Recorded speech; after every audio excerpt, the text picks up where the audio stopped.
Let's get straight to the point. How do you get from a 6 to a 7?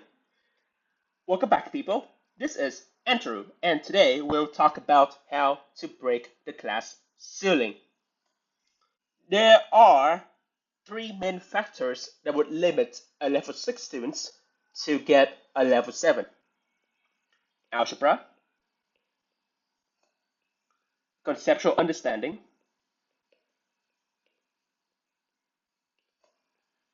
and the problem solving techniques to tackle unfamiliar problems.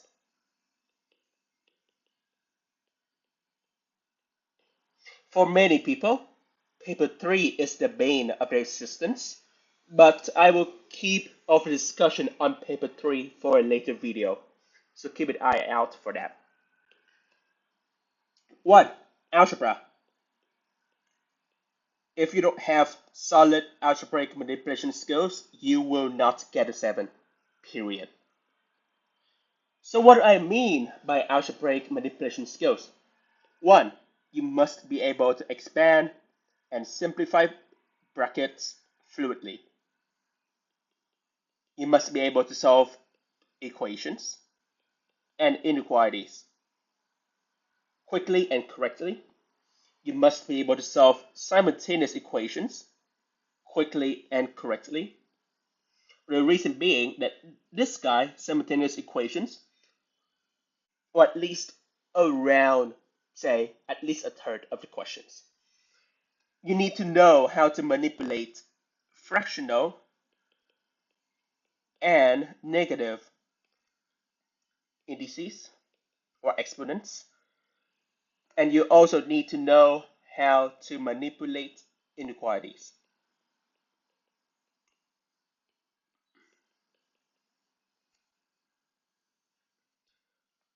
Apart from algebra, many students struggle with trigonometry, especially trig equations and trig identities. And not mastering those two will also severely hinder your chance at getting that 7. 2. Conceptual understanding.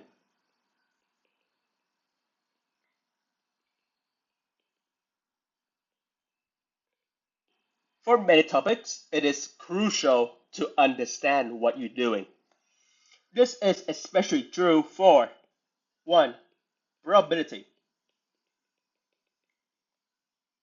If your mind goes blank after reading an entire paragraph in a probability question, maybe you should go back and brush up on your understanding of probability. Secondly, domain and range of functions and composite functions. This topic is not very heavily tested in IB, but whenever they show up, they tend to cause a bit of problems. 3. Trigonometry.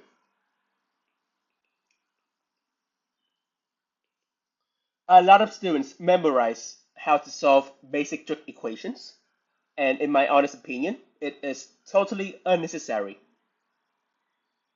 It is always better off if you really understand why do we add k to pi to the end of our solutions. Or when solving the equation sine of x is equal to a, why are your answers x is equal to arc sine of a or x is equal to pi minus arc sine of a? Why is this the case? If you don't understand this, your life will be miserable when you're tackling longer, unstructured questions. In other cases, it's not the concept understanding that is holding you back, it is rather the lack of exposure. What do I mean by this? You have not seen enough questions. You have not seen enough integrals to know what to do when you see something like this. Integral of x squared sine of x cos of 2x, for instance. It is also the case for trig equations and especially trig identities. You need to throw yourself into the deep end every now and then so that you can flex the problem solving muscles that will allow you to have a crack at the more unfamiliar questions with ease. 3. Tackling are more problem solving techniques. Sometimes a long question is simply made up of smaller problems. In this case, it is a game of divide and conquer. You translate each piece of information from words to math, and you then solve the equations to get what you want. Here's an example of that. If you're given a function f prime, and you're also given, say, okay, so the equation of the tangent at the point yada is whatever. You're also given that, say, f of 0 is equal to 5. You know that this is very likely gonna result in a pair of simultaneous equations. So stay calm, read, analyze, translate, and you should be good.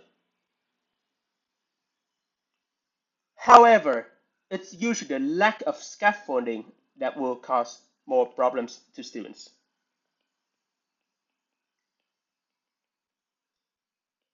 So, in other words, instead of splitting up the problems into A, B, and C, sometimes everybody will just say, okay, this is clearly targeting the level 7 students. We don't need this. They will have to come up with a game plan themselves. And the only way for you to do this is, of course, to really know and understand or even internalize the routine procedures.